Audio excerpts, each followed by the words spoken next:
Now, joining us from South Africa is the editor of Sportswire, Robin Duke. Robin, thank you very much for joining. Welcome to In the Game. Good day, brother. I hope you're well and safe in Nigeria. Yes, we are well and safe. We're still in the race for the World Cup, even though, yes, South Africa have pulled through. But let's look at what's coming out from the body of football in South Africa, SAFA. The decision to cut salaries by up to 25% has stirred quite a reaction. From your perspective, how did the Federation get into such deep financial trouble in the first place? I'll tell you this. In 2013, FIFA wrote an email to SAFA to say, your national executive is too bloated. SAFA has the NEC of close to 50 people. So these people are all getting salaries, and also towards the end of the year, they get something called an honorarium, just for sitting, doing nothing, and then they fly around. They were in Nelspruit as Bafana Bafana played against Rwanda a couple of weeks ago. So that's why they held this meeting to, from the finance committee, Mr. Mpolisibam, who proposed this, that there should be a salary cut from everyone across board at SAFA.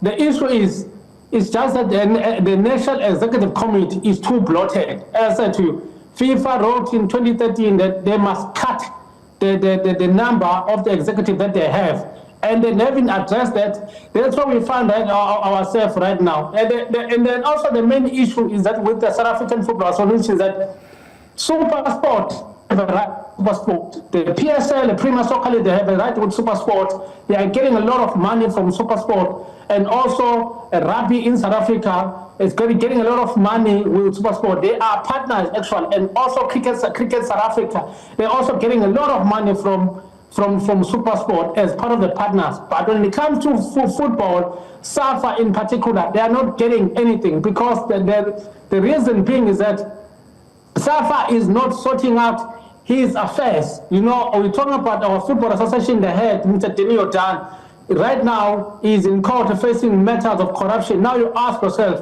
who's going to come and bankroll the association when the head of football association is involved with so many scandals? So that's where we are right now. And as I said, this doesn't come as a surprise, because they are facing so many issues in that association.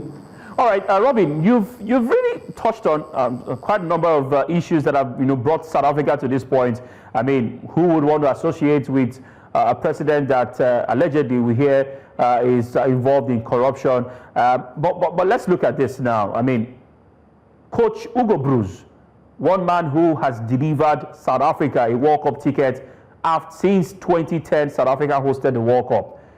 Do you think that his success should exonerate him from being impacted by the salary cut, or should he be exempted from this cut? No, I mean, Hugo Broos, we don't have to cut his salary. He has done very well for us. As I said to you in our previous interviews, when Hugo Broos came, we were at the lowest of all lowest. We shouldn't cut his salary. And anyway, Hugo Broos will leave at the end of the World Cup in July next year. So, and the association, they've made it clear that my sources have told me that they won't cut his salary, because anyway, he's leaving at the end of the season. So, I don't think they will even try and someone will have cut and then and attempt to do that Hugo Broos' salary should be cut. Looking at the work that he has done, I mean, we are still boasting that we claim a bronze medal for the first time in 24 years. The last time we had a bronze medal was in 2002. When you guys, when the AFCON was hosted by you guys, and also Ghana in 2000. You know what I'm saying? So we shouldn't touch his salary. I mean, he has done so much for South Africa. He's giving so much players their debut. I mean, you look at our Bafana Bafana squad. They played against Rwanda. All of those guys were playing again. I mean, are coming from Orlando Pirates, Mamelodi Sundowns, and TS Galaxy. And then, I mean, where have you had in the world where you have a coach who's international? I mean, some coaches from Europe will have looked at players abroad, but he said, you know what, I'll work with what I've had, and based on what he has gotten the result. Look at, we qualify for World Cup. So I don't think anyone at SAFA will even come close and then propose that the coach Hugo Broos' salary should be cut. All right, Robin. If that does happen, and then some of us will go and picket the SAFA house because they can't do something like that. The grandpa has done tremendous well for us. We will go and picket the SAFA house, and then we'll demand answers. They know that they cannot dare do that. Robin, I can see the passion and the love for Hugo Broos, and I also want to believe that it's same. Just to tell you, he's someone he has been around the block. When I spoke to you previously about 1986 in Mexico, he was there. Every time when I spoke to him, what was like playing against the likes of Diego Maradona, that Argentina side that beat Belgium in a semi-final. This talk about passion that, this is a come full circle for me.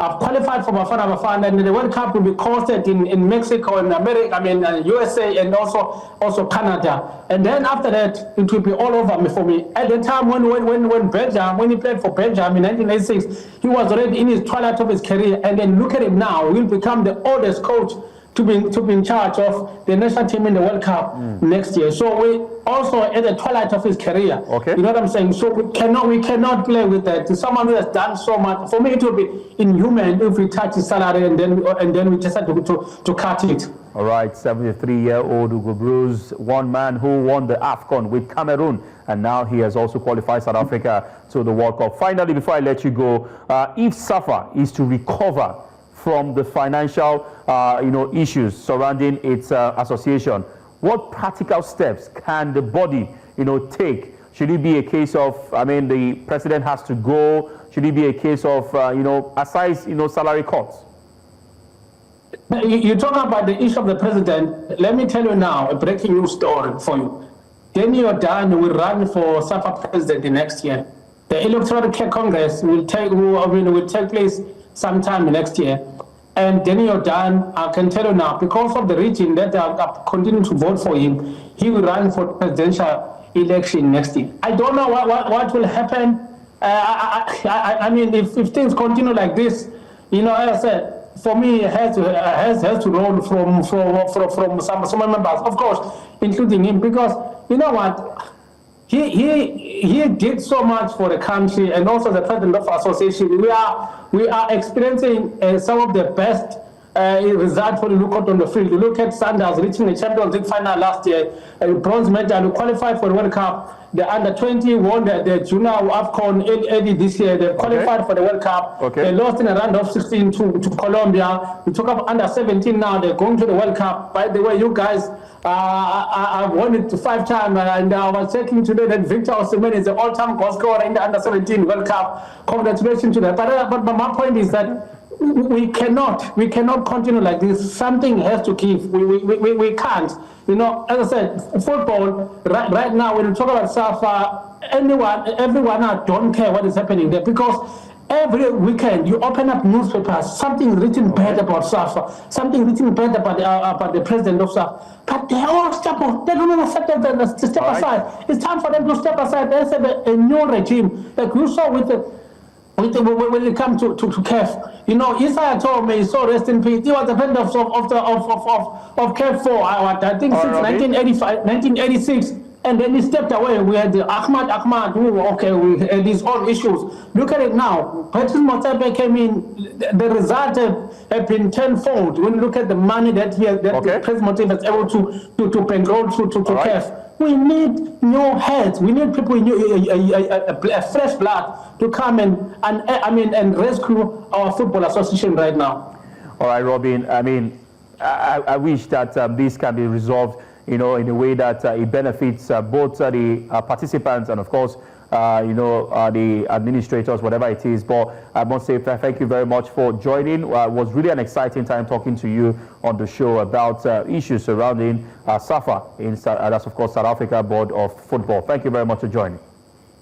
Sorry, what happened over the weekend? We were playing against the best team in Mamelodi Sundowns, guys. Let's leave that. We are going to do remontada. All right. He knows how to just take a swipe at Nigeria, either the club side or the